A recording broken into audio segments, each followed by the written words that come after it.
ಇಂದು ನಿನ್ನ ಹೃದಯದಲ್ಲಿ ಒಂದು ಭಾವನೆ ಇದೆ. ಅದು ನಿನ್ನನ್ನು ಒಳಗೆ ಕಾಡುತ್ತಿದೆ. ಅದು ಭಯ. ಪಾರ್ಥ, ನೀನು ಭಯಪಡುತ್ತೀಯ. ಭವಿಷ್ಯದ ಬಗ್ಗೆ, ವಿಫಲತೆಯ ಬಗ್ಗೆ, ಜನರು ಏನು ಹೇಳುತ್ತಾರೆ ಎಂಬುದರ ಬಗ್ಗೆ. ಕೆಲವೊಮ್ಮೆ ನೀನು ಏನನ್ನೂ ಆರಂಭಿಸದೇ ಬಿಡುತ್ತೀಯ, ಏಕೆಂದರೆ ನೀನು ಭಯಪಡುತ್ತೀಯ. ಪಾರ್ಥ, ಭಯ ಒಂದು ನೆರಳು ಆಗಿದೆ. ನೀನು ಅದನ್ನು ಎದುರಿಸದಿದ್ದರೆ ಅದು ದೊಡ್ಡದಾಗಿ ಕಾಣುತ್ತದೆ. ಆದರೆ ನೀನು ಅದನ್ನು ಎದುರಿಸಿದರೆ ಅದು ಅಡಗುತ್ತದೆ. ಭಗವದ್ಗೀತೆಯಲ್ಲಿ ನಾನು ಹೇಳಿದ್ದೇನೆ, ಧೈರ್ಯವಂತನಿಗೆ ಭಯವಿಲ್ಲ. ಪಾರ್ಥ, ಭಯ ಎಲ್ಲಿ ಹುಟ್ಟುತ್ತದೆ? ಅಜ್ಞಾನದಿಂದ. ನೀನು ತಿಳಿಯದ ವಿಷಯಗಳ ಬಗ್ಗೆ ನೀನು ಹೆಚ್ಚು ಭಯಪಡುತ್ತೀಯ. ನೀನು ಭವಿಷ್ಯವನ್ನು ನಿಯಂತ್ರಿಸಲು ಪ್ರಯತ್ನಿಸುತ್ತೀಯ, ಆದರೆ ಅದು ಸಾಧ್ಯವಿಲ್ಲ. ಅದರಿಂದ ನಿನ್ನ ಮನಸ್ಸು ಗಾಬರಿಯಾಗುತ್ತದೆ. ಪಾರ್ಥ, ಭಯವನ್ನು ಜಯಿಸಲು ಮೊದಲು ಅದನ್ನು ಅರ್ಥಮಾಡಿಕೊಳ್ಳು. ನಿನ್ನನ್ನು ಕೇಳು, ನಾನು ಏಕೆ ಭಯಪಡುತ್ತಿದ್ದೇನೆ? ನೀನು ಉತ್ತರ ಕಂಡುಕೊಂಡಾಗ ನಿನ್ನ ಭಯ ಕಡಿಮೆಯಾಗುತ್ತದೆ. ಪಾರ್ಥ, ಬಹುಸಾರಿ ನಿನ್ನ ಭಯ ನಿಜವಾಗುವುದೇ ಇಲ್ಲ, ಆದರೆ ನೀನು ಅದನ್ನು ನಿಜವೆಂದು ಭಾವಿಸುತ್ತೀಯ.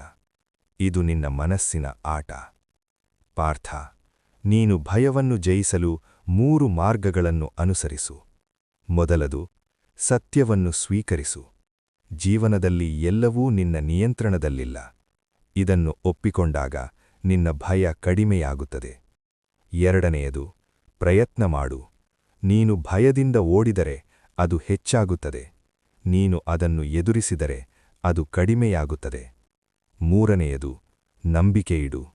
ನಿನ್ನ ಮೇಲೆ, ನನ್ನ ಮೇಲೆ.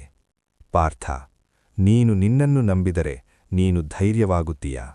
ನೀನು ದೇವರನ್ನು ನಂಬಿದರೆ ನೀನು ನಿರ್ಭಯನಾಗುತ್ತೀಯ. ಪಾರ್ಥ, ನಿನ್ನ ಮನಸ್ಸು ಯಾವಾಗಲೂ ಕೆಟ್ಟದನ್ನು ಊಹಿಸುತ್ತದೆ, ಆದರೆ ನೀನು ಅದನ್ನು ನಿಯಂತ್ರಿಸಬೇಕು. ನೀನು ಧೈರ್ಯದಿಂದ ಯೋಚಿಸು, ನಾನು ಇದನ್ನು ಮಾಡಬಹುದು, ನಾನು ಇದನ್ನು ಎದುರಿಸಬಹುದು. ಪಾರ್ಥ, ಒಂದು ಮಗು ನಡೆಯಲು ಕಲಿಯುವಾಗ ಅದು ಹಲವಾರು ಬಾರಿ ಬೀಳುತ್ತದೆ, ಆದರೆ ಅದು ಭಯಪಟ್ಟು ನಿಲ್ಲುವುದಿಲ್ಲ. ಅದು ಮತ್ತೆ ಎದ್ದು ನಡೆಯುತ್ತದೆ. ಹಾಗೆಯೇ ನೀನು ಕೂಡ ಮುಂದೆ ಸಾಗಬೇಕು. ಪಾರ್ಥ, ಭಯ ನಿನ್ನನ್ನು ನಿಲ್ಲಿಸುತ್ತದೆ, ಆದರೆ ಧೈರ್ಯ ನಿನ್ನನ್ನು ಮುಂದೆ ಕೊಂಡೊಯ್ಯುತ್ತದೆ. ನೀನು ಯಾವುದನ್ನು ಆಯ್ಕೆ ಮಾಡುತ್ತೀಯೋ ಅದೇ ನಿನ್ನ ಜೀವನವನ್ನು ನಿರ್ಧರಿಸುತ್ತದೆ. ಪಾರ್ಥ, ನೀನು ಯಾವಾಗಲೂ ಸುರಕ್ಷಿತ ದಾರಿಯನ್ನು ಆಯ್ಕೆ ಮಾಡಿದರೆ ನೀನು ಬೆಳೆಯುವುದಿಲ್ಲ.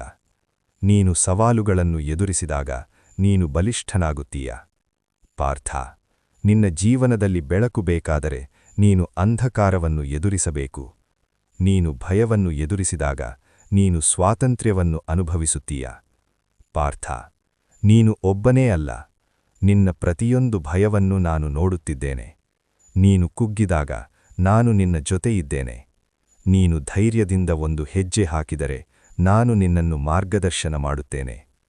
ಪಾರ್ಥ, ಇಂದು ಒಂದು ನಿರ್ಧಾರ ಮಾಡು. ನಿನ್ನ ಭಯವನ್ನು ಎದುರಿಸು, ನಿನ್ನ ಧೈರ್ಯವನ್ನು ಎಬ್ಬಿಸು, ನಿನ್ನ ಜೀವನವನ್ನು ಬದಲಾಯಿಸು. ನೀನು ಬಲಿಷ್ಠನು, ನೀನು ಧೈರ್ಯವಂತನು, ನೀನು ಇದನ್ನು ಮಾಡಬಹುದು. ನನ್ನ ಮೇಲೆ ಭರವಸೆಯಿಡು, ನಿನ್ನ ಜೀವನ ಬೆಳಗುತ್ತದೆ. ಈ ಸಂದೇಶ ನಿನ್ನ ಹೃದಯಕ್ಕೆ ತಲುಪಿದರೆ ಕಮೆಂಟ್ನಲ್ಲಿ ಜೈ ಶ್ರೀಕೃಷ್ಣ ಎಂದು ಬರೆಯು. ಹರಿ ಓಂ.